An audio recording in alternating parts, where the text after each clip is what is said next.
Welcome to WP Coffee Talk. Thank you to all of our sponsors, and especially to our espresso level sponsors, Helix Managed WordPress Hosting, for both their sponsorship and for hosting our site, and to Expander Digital for both their sponsorship and providing SEO services to us. Now enjoy the episode. Welcome to the next episode of WP Coffee Talk. I love talking to old friends, new friends, making friends as we go.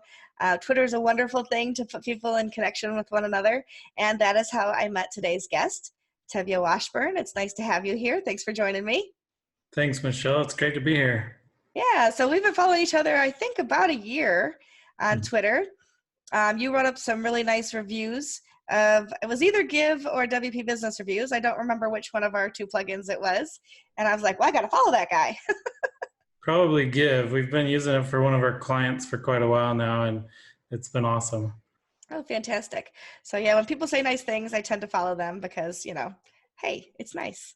So, and it's nice to read and unbiased reviews too. So it's nice if you like what we do, Yeah. and that kind of thing. So anyway, so I've been watching Starfish Reviews for a while, and that's your baby. And so, learning a little bit about different things through your eyes, and that's pretty cool. So tell us about yourself and what you do. Well, I'm Tevya Washburn, as you mentioned. I'm a father of 4 children and a husband, and I love WordPress. Been working in it for a while. And like you said, I do Starfish Reviews. I also do a WordPress support and maintenance company as well. That's kind of where Starfish kind of grew out of. That's where I've been doing for the longest time is the support and maintenance stuff. That's pretty cool. So you get to experience a lot of different plugins and themes and things like that, and then have an opinion about them. Yeah. So we, for the longest time, we would just build the site ourselves, and then maintain it afterward. And so we kind of got to choose what went into it and all that stuff. But then a few years ago, we decided to pivot and accept sites that were already built because we kept getting a lot of people asking for it. And so now we get exposed to a lot of stuff that we didn't set up, that we didn't, do. And so it's been really fun. Sometimes frustrating, but really fun getting to know a lot of new plugins and themes and different ways of thinking, like that people set up sites that we'd never had even considered before, different approaches and stuff. And probably a lot of spaghetti code and like, what the heck is going on with this site kind of things. Yeah, we've been pretty lucky and haven't had too bad experience with that. Like we really don't delve into code a ton unless we charge extra for it. Like it's not included in our plans, and so fortunately we haven't had to get into that kind of stuff too much. And most of them like are ones that people built using existing plugins and themes and stuff like that. And so there's not tons of code to have to, or custom code to have to worry about. Yeah, I inherited a site once that I was like, it's WordPress, how hard can it be? And it was a custom built theme with custom built everything and nothing mapped through like I expected it to. And I'm not a coder. So yeah, that was a nightmare. So glad you're not experiencing, you're experiencing some perhaps challenges, but not nightmares, right? Yeah, for the most part. More of the nightmares have been occasionally with onboarding or taking on a client that wasn't a great fit. And sometimes that can be really rough, but we've gotten really good at trying to take, I don't know if you know the book Extreme Responsibility, but we try to take extreme responsibility and put it on us that we made the mistake, maybe we weren't a good fit and didn't investigate enough up front, before taking them on or whatever it might have been. And fortunately been able to kind of let those clients go gently, but there can sure be some difficult times there before you kind of get that all sorted out and help them feel good about moving on to somebody who's a better fit for their needs. Yeah, no, that makes a lot of sense. So I always ask my guests to show us what you're drinking out of. I know that you showed me it's not a mug. So what are you drinking out of today? I got my Yeti today. This thing is awesome. I love it. I had a cheap one before, another brand, and when I got this, I was just amazed at how much better it kept my drinks cold or hot, like how much longer. Yeah, it's amazing. A good thermos or thermal drink container will do that for you. Yeah. At summer camp, we used to call them UBCs, your universal beverage container. Oh, there you go. That's a good name. I like that because I'm always a little bit hesitant about what to call it too. Yeah. It's always like the question was, what's in your UBC? And it's like, it could be lemonade, it could be coffee, it could be scotch. You just don't know. That's right. I'm drinking out of my Warner School mug. This is a place I used to work. Huh. And when I was back in my 20 years of higher education, and I'm just still sipping on some coffee that's, let's just say it's lukewarm right now, but it still wets my whistle. So I'm just going to keep it going. So, Yeah. Oh, I didn't mention I'm drinking cranberry juice today. oh, very good. That's a good healthy thing to drink. Probably better than coffee with cream and sugar, but Well, it does have sugar added, but I love it. that's awesome. So tell us, how did you get started with WordPress? I think it's similar to a lot of people, at least people in are similar. Well, I actually have no idea how old you are, so sorry, I don't mean to bracket you, but that have been with WordPress, let's say I've been working on WordPress for 5, 6+ years. It's been closer to 10 for me. Um, I was just trying to build a website for somebody. They asked me to build a website, and the old way of doing it with HTML and having to duplicate sidebars and everything across every page and keep those all in sync and stuff was just, I was like, there has to be a better way. There has to be. And so I went and tried a few other options. Tried Joomla and Drupal and just couldn't wrap my mind around them. I'm not a coder either. Well, I do HTML and CSS, but I'm not a back-end coder. And just, yeah, I couldn't get my mind around them. It's just too much. And finally stumbled across WordPress somehow, and it just clicked like right away. And then not only did it click and I was excited about it, but everything I wanted to do, there was a plugin for it, or there was a tutorial for it, or there was a, something. And so I literally learned CSS by, customizing a theme on WordPress. And I just loved it. Like, it was so much better, and I could spend my time on making everything look just the way I wanted instead of trying to keep, the design in sync across all the different pages and, and all that kind of stuff. When I learned CSS, I felt like a magician, Yeah. because when you can use that inspect feature in any of your browsers, you can inspect and change, just obviously for your own view, but like big websites. And so Yeah. the first time I was showing somebody CSS, I pulled up the Coca-Cola website and I changed all the red to blue. And they were like, oh, they're going to be coming after you now. I'm like, no, it's really only in my browser. I didn't hack anything. And I'm sure I'm a lot older than you, so let's not even worry about that part. I actually posted on Twitter this morning that I'll be 51 next month, and I injured my back sleeping. So achievement level unlocked. Talk about passively injuring yourself. So yeah, I don't know. Wow. I just some mornings I the same way. I wake up and I'm like, my hamstring hurts. Why does it hurt? I just slept. I didn't work out. I've been sleeping. It's like, where was I running in my dream that I pulled a muscle? Yeah, seriously. Exactly.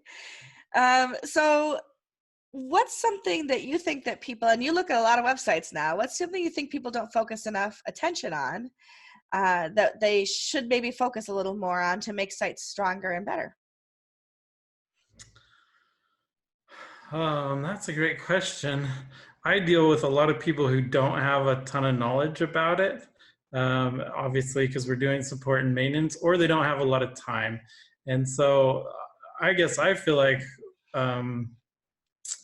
one thing that people skip a lot of times is just that piece of what are we going to do after the website's launched? Like, who's going to take care of it? Who's going to maintain it? Who's going to make sure that it's up to date so it's not having security vulnerability issues and things like that. And a lot of people seem to miss that. In fact, with our business, when a lot of people come to us, it's kind of like this epiphany when they're like, oh, why didn't I think of looking for a company that could help me support and maintain it, And they're like, I found your website and I was just like, oh, wow, this is perfect. Why didn't I think of that before? Yeah. So I think that's a big thing, is kind of the longer term planning. People are like, yeah, let's build an awesome website and launch it. But then what? What comes next? How do you get the traffic? How do you keep it maintained? All that kind of stuff. And I've had customers in the past when I was freelancing who would say to me, they spent thousands of dollars on the website, they don't want to continue to pay for a website. If they paid for it once, why should they continue to pay for it? And my response usually is, well, you bought that lovely car in the parking lot. Do you not pay for maintenance on that car, or are you just going to drive it into the ground? That's what will happen to your website as well. So trying to make some comparisons that kind of click in for them. But yeah, that's a great comparison. There you go. You can have it. It's all yours now. Thank you. For sure. What's something that you wish you had known about WordPress when you first started that you've learned since then that might have made your journey a little bit easier? I'm going to answer this with kind of a trick answer, if you will. So I wished I'd learned this at the time, but I also believe that it's sort of no longer applicable anymore. So I wish I'd known about child themes when I first got started. My very first website, like I mentioned, I spent a ton of time customizing the CSS and all this stuff.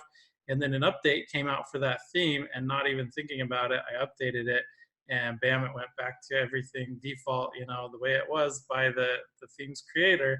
And I'd lost everything that I'd done. And back in those days, hosts didn't commonly back your website up for you automatically and all that kind of stuff that we benefit from today. Now, so I wish I'd known more about child themes, or about putting functionality and CSS into plugins and things like that. Like I said, though, I also believe that's not as applicable today as it was back then. A lot of themes today are so powerful, or even like the customizer includes a custom CSS box that's stored in the database. So you can actually get away without a child theme in a lot of cases. And in fact, what we're seeing more and more of is that people will have a child theme that has nothing in it, but they have a child theme just because somebody said you have to have a child theme. Or they'll have stuff in a child theme that really could go in the parent theme's, you know, settings or whatever, customizer, stuff like that. But it's there because somebody did it the old way. And now when they update the parent theme, the child theme is no longer compatible, and it breaks the child theme, which breaks the site. And so I wish I'd known about that back then, but I also feel like today, make sure you really, really need a child theme before you go stick a child theme in there. Yeah, usually now if I make a child theme, it's because I want to have an edit of a PHP file. Yeah, exactly. Like the footer, the header, the whatever. If you need to override the PHP or the JavaScript, then it makes sense. But otherwise, you probably don't need a child theme. Probably not. That's right. Just make sure that you're building your CSS the right way, though. So, and I love that the customizer now, like, will tell you that doesn't look quite right. Are you sure you want to push publish? Let me rethink that. And they'll tell you, even we were expecting a semicolon, and I don't see one. Yeah, it's super helpful. And some themes do that too. If they have their own styles for just a single page, they will often have that same markup or whatever to warn you and stuff. And so it's awesome. It's so much better than back in the day, you know, typing right in the themes styles.css file. Right, exactly. Where all of a sudden it's like, what just happened? What did I do? I'll tell you, the other one that catches me up sometimes, though, is the htaccess file. If I do something and it gets stuck in maintenance mode, I now know how to fix that. But at the time I was like, okay, now it's just in maintenance mode forever. What do I do? You know, I reach out to people on Slack and say, help. There's a lot of things people don't understand, but once you figure them out, they're not so difficult. For sure. That was a tricky one for me too. That caught me too one time early on, and I was like, what in the world do I do? There's no way to access the site to turn this off, but fortunately it's just deleting a little file. Yeah, exactly. That maintenance file. That's right. That's so funny. What is some of the, start again, Michelle. When you think back over your WordCamps, meetups, things that you've done that are WordPress related, is there a moment or two that kind of rises to the top as a pivotal moment, inspirational moment, something that you kind of carry forward with you? Two things come to mind. The first one is I got to present at WordCamp Salt Lake City a couple of years ago in 2017, and that was really neat. Like, just the whole WordCamp was awesome. I'd been to that WordCamp a few years before that, but it was fun to go back and to be able to present and stuff. And I had so much more empathy for the other presenters the rest of the day. You know, I'd go sit in there And instead of maybe getting distracted by something on my computer, I would give them my attention much better, because I was like, man, I know what it's like to be up there, and it's nerve-wracking and it's no fun. And but you're passionate about it, like you care about something and you really want to share it. And so I felt like, man, these people deserve our attention better. So I felt like I was a better audience member, I guess, and hopefully asked a few good questions and stuff too at the end of each one. But so that was a big one for me. I really enjoyed that. And then the other one is maybe not a specific event or day or whatever, but I was able to help start up the WordPress meetups in the Boise, Idaho area. There weren't any going on in that area, and I really wanted to go to one, and so I decided, well, I'll just start one. And so I was able to get one started, and then it branched off into 2, and now I believe there's 3 of them in that area, all going strong, and they're getting ready to have their first WordCamp in November, I believe. I can't think of the date, I'd have to look it up. But and that was my other thing, is Idaho was one of only 4 states in the union that hadn't had a WordCamp, and so I was like, we got to get off that list. That's not a good list to be on. So I'm really excited they're doing it. I'm not there for it. I'm going to try to get up to it, but I'm actually living in Mexico right now, so I'm not around to help make it happen. But I'm so glad that other people are excited about it, and that community is moving and growing that way. It is exciting, and it's very cool when you can look back and see that you were definitely instrumental in how it developed and how it grew. Yeah, it's awesome. It's so exciting to me. So tell us about Starfish Reviews. What do you do with Starfish Reviews? So as a plugin, there's a bunch of services out there that do review marketing, is what I like to call it. There's some other terms that people use, reputation management. It's not quite the same thing, but along the same lines. And basically what happened was, one time this guy calls me up, it's like, hey, we have this awesome service to help people get more reviews online, and I want to show you how it works so you can resell it to your clients. And so he sits down and explains the whole thing to me, but then it's like $300 a month or more, for their base plan, it's $300 a month. And I'm only charging my clients tops like $150 a month at the time. And so to offer them this quote add-on, that's double the price, it's going to triple their total cost to me, just didn't seem very reasonable. And so I started looking at what they did, and kind of the core of the whole thing is just a simple landing page that gauges how the person feels about that business or product or whatever it is that you're trying to get reviews for, right?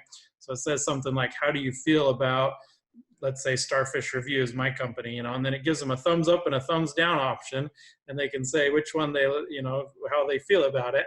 And if they say thumbs up, then it gives them a really easy path to go leave a public review on Google or Yelp or Facebook, whatever, end platform you want to target. And if they say no, then it says, well, how can we improve, and captures that kind of for internal review, so you can improve and stuff, instead of putting that review out there publicly for everybody to see. And with the rules nowadays, you still have to allow them to go leave a public review if they want to, at least with certain platforms.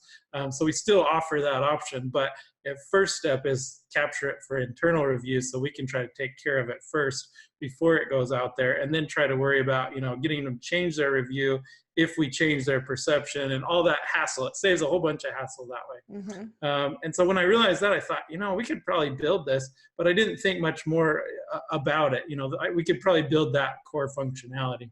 And then a while later, a client asked me, he actually sent me one of those little review landing pages that one of his vendors had sent him to leave a review.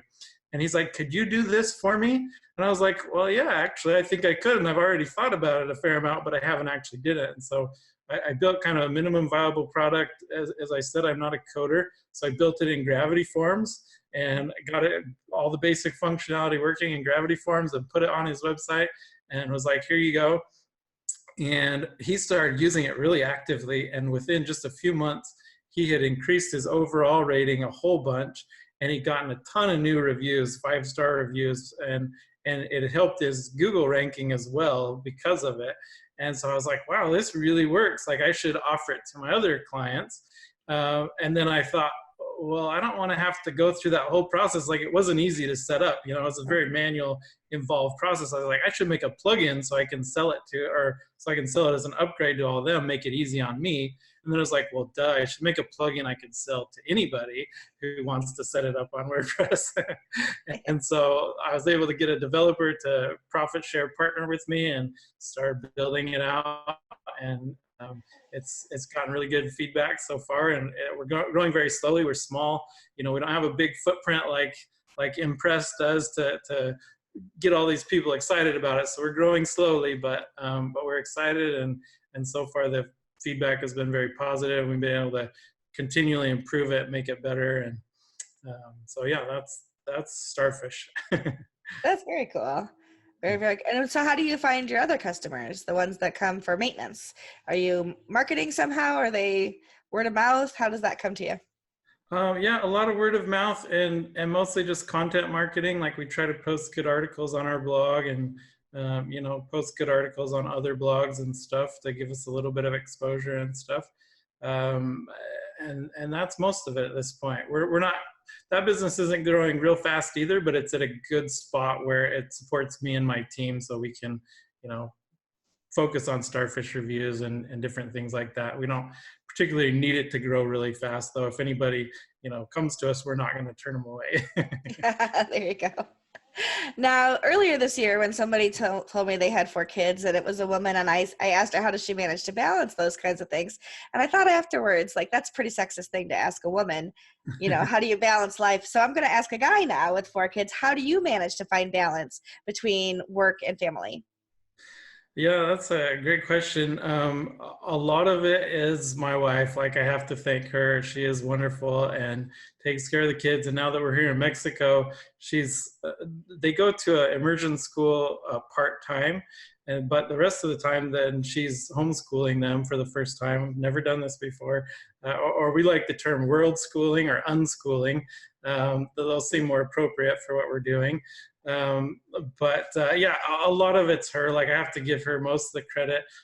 For me, I would say there's not a lot of great balance. Usually I kind of go through phases. Like, I put a ton into work for a while, and then we play for a while. And that's when we play, then I get to spend a lot more time with the kids, and we got to do a lot of fun stuff as a family. So we're actually right now in one of those work phases where I'm working long hours because we were playing all summer in the States before we moved down here to Mexico.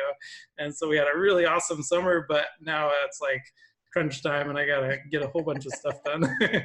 So my kids aren't seeing that much of me right now, and I feel a little bit bad about it, but hopefully in another week or two, we can shift back the other way and they'll get a lot more of me. Oh, that's good. So it's balance for everybody. So it's not just women that have to find balance with families and things like that, for sure. For sure. So what precipitated the move to Mexico? You know, something I've just wanted to do for a long time. I read the 4-Hour Workweek long before I quit my day job, and just got excited about the whole idea of having a kind of a mobile lifestyle where you can go where you want and do what you want. That's been one of the kind of long-term goals of this business. And it was finally at a point where I felt like we could. And my wife and I just finally, you know, kind of talking about it, finally saying, why do we keep waiting? You know, let's not wait till we're old and can't have fun.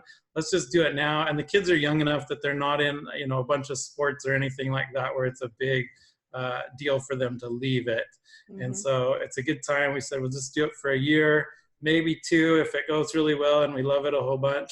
And then we'll go back and settle down and go back to normal life. But hopefully we'll learn a lot and experience a lot. And so far it's been pretty awesome. That's really cool. And so do you speak Spanish? I don't. My wife speaks a little bit, very, very little, and I speak almost none at all.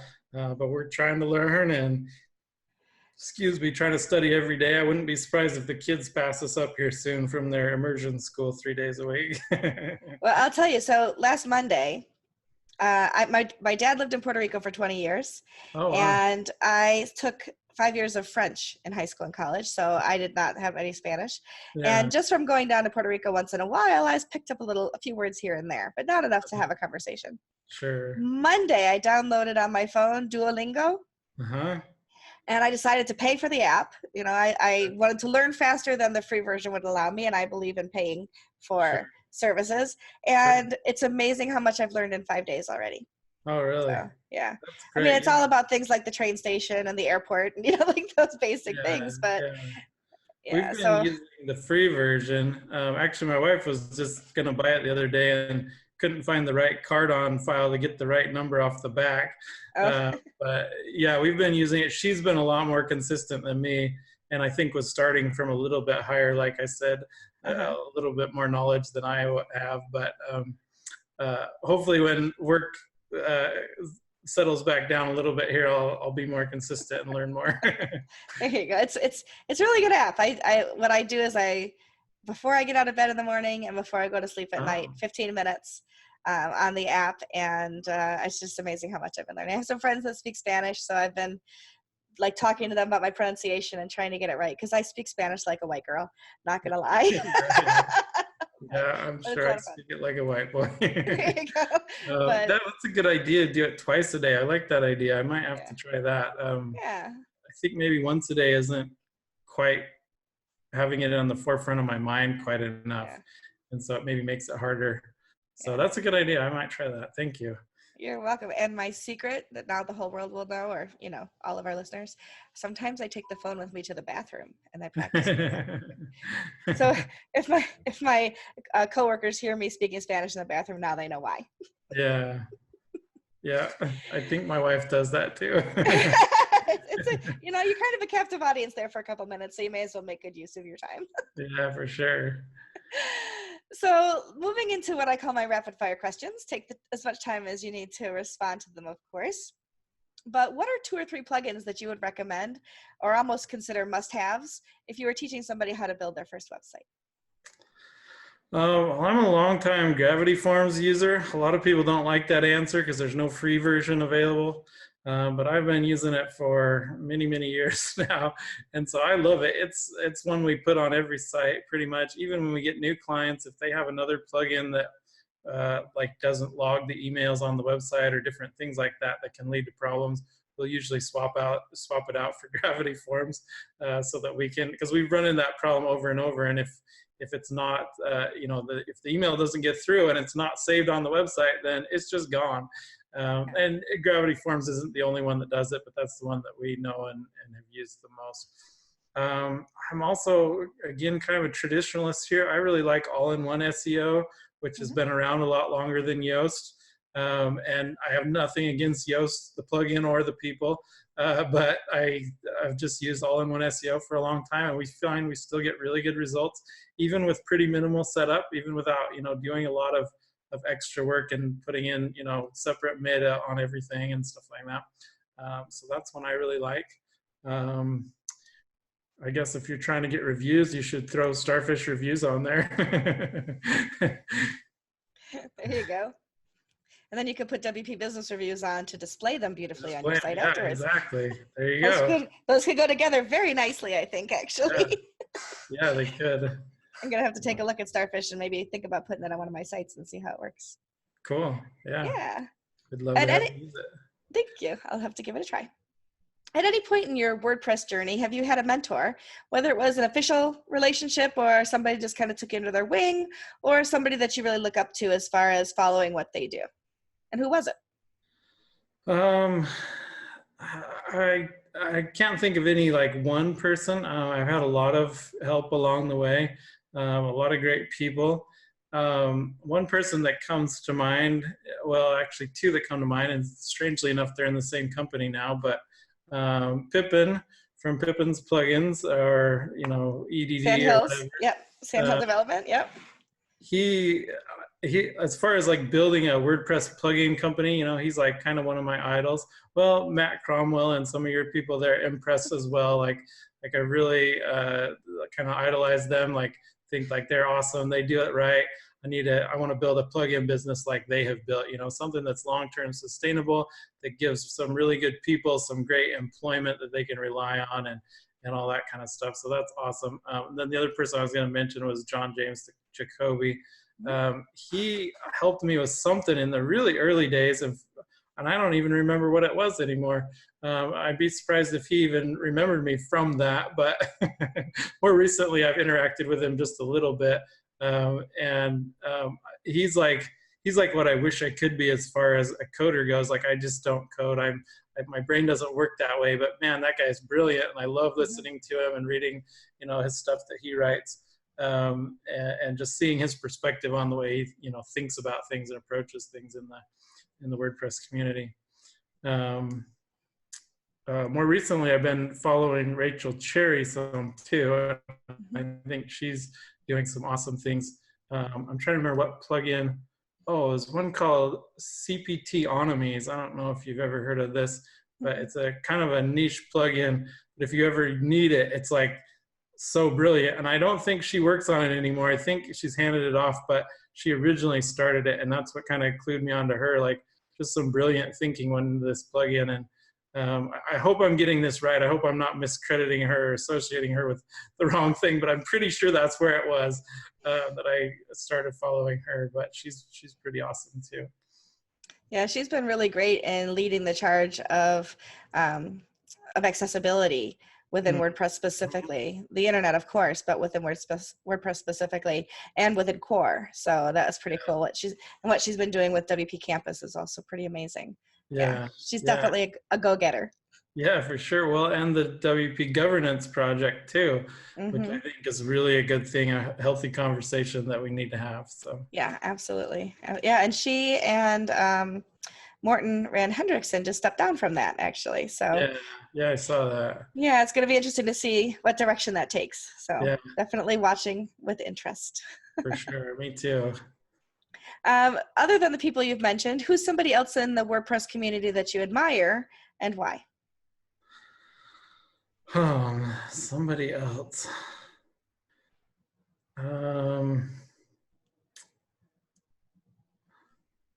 Yeah, I guess I should have thought ahead about this question a little, not mention all four of them there. maybe less mentoring and more just like, wow, that person is pretty amazing at what they're doing. Yeah, well, and that's where I don't really have any mentoring relationship, especially with Pippin or Matt Cromwell. Well, Matt's helped me out with some stuff, so I don't want to discredit him there, but somebody like Pippin is somebody I think I really admire and look up to and say, man, that guy's got a really great vision. Like, it's not just about, we want to make a plugin that sells for millions of dollars, of revenue every year. It's a much bigger vision that's focused on people and making the world a better place and stuff like that. And I really love that and admire that. So that's awesome. You made me think of something too. Like, some of the people that I admire aren't names that necessarily people would know right off the bat, because the people who think up the ideas, the entrepreneurs who come up with the ideas for these plugins and everything, like yourself and like myself, who aren't coders, can hire some pretty amazing people who actually do the coding. And honestly, they're sometimes our unsung heroes. Yeah. Well, and actually, this is a good opportunity. I should give Matt Galloway a shout out right here. He's my coder who's built Starfish Reviews. Kind of rebuilt it. The first version I had somebody else build, but now he's my partner in it and has done an amazing job of kind of rebuilding a lot of stuff that wasn't as stable or as good as it should have been, and now preparing it, for some cool stuff we're going to add in the future. Oh, that's awesome. Very good. Well, shout out to Matt then, for sure. Yeah, for sure.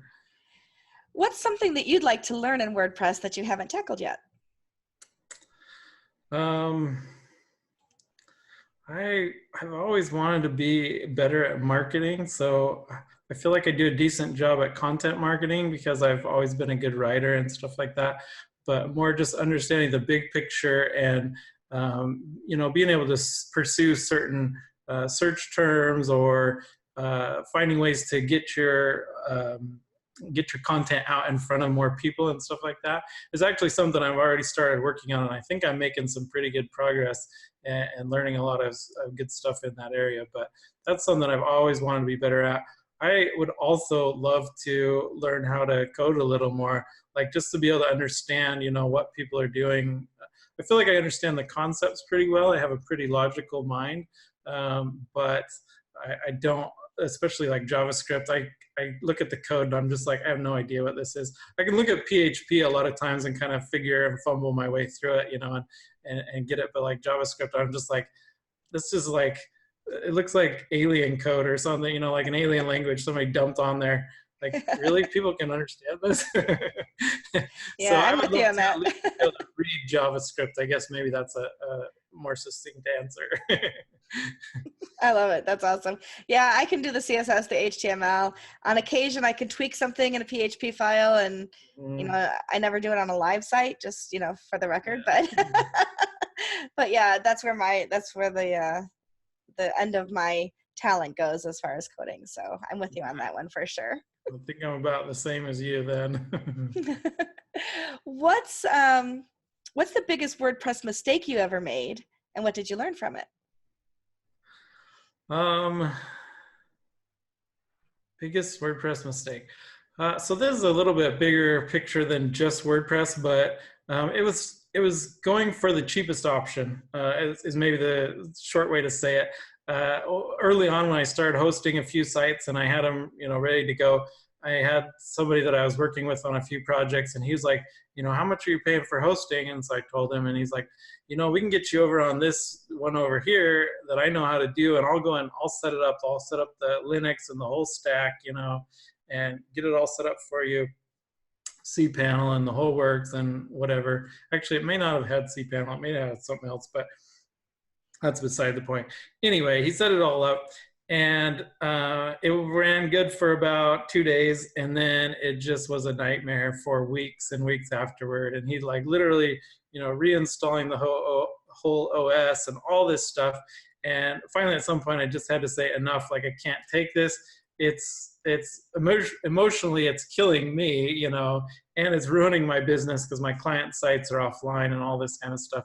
And so I moved back to a more traditional host, but I think, I suspect, and there's a whole story, you can read the whole story on Hero Press if you want to go on there and find my story, but I think it followed us. I think when they did migrations off there, they copied the whole cPanel or even the whole OS or something, and brought a lot of those problems, and it followed us through a couple more hosts, and we had just tons of problems. It was terrible. And I learned so much. Like, I know way more than most people should about WordPress hosting. And so that's why I use a really simple one like Flywheel, where I can't mess with any of that stuff, and it's not my problem. But I know a ton about it. If somebody's having problems and they start asking, usually I can be like, oh yeah, we experienced that. Here's what's going on. So it was good in that I learned a lot, and it taught me to pay a little more for less hassle and worry and stress on my part. There you go. But yeah, it was no fun going through it for sure. Yeah, that sounds like a nightmare for sure, especially when it follows you. It's like you leave the haunted house, but the ghosts come too. Oh yeah, it was the worst. That was actually kind of the analogy I use in my story. Not quite, but similar. Yeah. Yeah. Too funny. What's your proudest WordPress moment? I would probably just say when I announced to the local WordPress meetup that I was going to step down and not, be the lead on it anymore. It was just so satisfying to know that I'd grown it from, and it wasn't just me, like I got to give credit to some other great people in that group, but that it started from literally nothing. There was no WordPress group to a point where I could have somebody else take over. And there was another group that was had branched off of it and was running entirely independently and stuff like that. Like, that was just really good for me to feel like here's these awesome people that are all benefiting from this, and I've benefited from it. So yeah, I would say that's probably it. Maybe followed by, the launch of Starfish, just, having a project, come together and launch it and put it out there for the world to see. That's awesome. Those are both great things. Fantastic. If you weren't working in web and web tech, what's another career that you might like to attempt? Beach bum, does that count? Hey, if you can make a living at it, go for it. Well, that's what I'm trying to do, is make a living and be a beach bum. No, That's a really good question. All growing up, I wanted to be a cowboy. Like I wanted to have a ranch, and I actually had horses growing up and stuff like that, and really enjoyed working with them. I'm not sure. I'm not sure if I would really do that if I was given the opportunity today, but I like to pretend that I still feel that way. There you go. Yeah, I love animals and would probably go for something really traditional like that. I think the word is caballero. Yeah, you're right. You're right. Thank you. Don't ask me what horse is. I'm not entirely sure. It might be caballo, but I'm not Yeah, 100% on that. bio. Uh-huh. Caballo, there you go. Those haven't been in Duolingo yet. I'm really reaching for those ones. Yeah, actually, those are probably the Spanish words I do know. Is the uh, Western rancher cowboy type Spanish words that migrated into the U.S. coming from the original caballeros here in Mexico, Hmm. actually. And found their way up to Idaho, I'm sure, right through. Oh yeah. Hmm. Yep, that's pretty cool, actually. I also know, the words like tacos and burritos and tamales. Yeah, yeah, That's another story. yeah, yeah. What's something on your bucket list? I mean, I see you're doing one now. You're in Mexico, but there's got to be more. Yeah. I'd really like to spend some time in Europe. At this point, it doesn't fit our budget. We're hoping maybe it will before we're done with our traveling. But Europe's quite a bit more expensive to live in than Mexico. But I would like to spend a fair amount of time there. I guess maybe it's the fact that my people come from there or something like that. But I love the history there and all that kind of stuff. And I love history all over the world. But especially there is a place I haven't been much at all, actually, and would love to spend some more time. So. Oh, that sounds good. Sounds like a lot of fun. Maybe you can go to WordCamp Europe next year or something and get a little taste.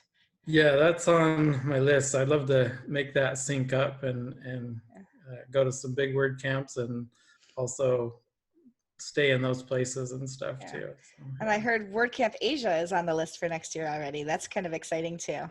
yeah, some of So my team is in the Philippines, which isn't real close, but closer South. than Mexico. Yeah, and so they've been encouraging me that like you need to come and go to WordCamp Asia, and then you can come visit us and all this stuff. So Yeah, I'm hoping it'll work. We'll have to see. that'll be fun. That would be fun for sure. Show us or tell us about a hidden talent that you have that most people in the WordPress community might not know about. Well, as I already mentioned, I used to be pretty good at riding horses. I probably don't have the balance I once had, but hopefully I would pick it up again if I could, ride regularly again. So that's one I like horses. I enjoy riding and stuff like that. That's pretty cool. Yeah, I think I've been on a horse twice in my entire life, so Yeah. not one of my talents at all. Yeah. And so how can people find you online? Your website, your Twitter, like Instagram, if you're doing that, where do people find you? Yeah, just starfish.reviews is our domain. Or on Twitter, I'm Tevya W. And either of those is great. If anybody wants to reach out, just hit me up through the contact form on Starfish Reviews or on Twitter. I try to make myself available to answer and help out wherever I can. That's awesome. Well, I appreciate you so much taking time away from your Saturday in a beautiful Mexico and spending some time talking to me today and sharing your story. And it's been great to finally meet the person I've been following on Twitter for all this time. Yeah, it's been great to meet you too, Michelle. This has been wonderful. I really appreciate you having me on. Oh, it's been a lot of fun. Thanks so much. And until next time, we'll see the rest of everybody next time on WP Coffee Talk. Thanks. Bye. Bye. WP Coffee Talk with Michelle Frechette is a proud supporter of WP and Up, whose mission is to support and promote positive mental health within the WordPress community. Visit their website at wpandup.org.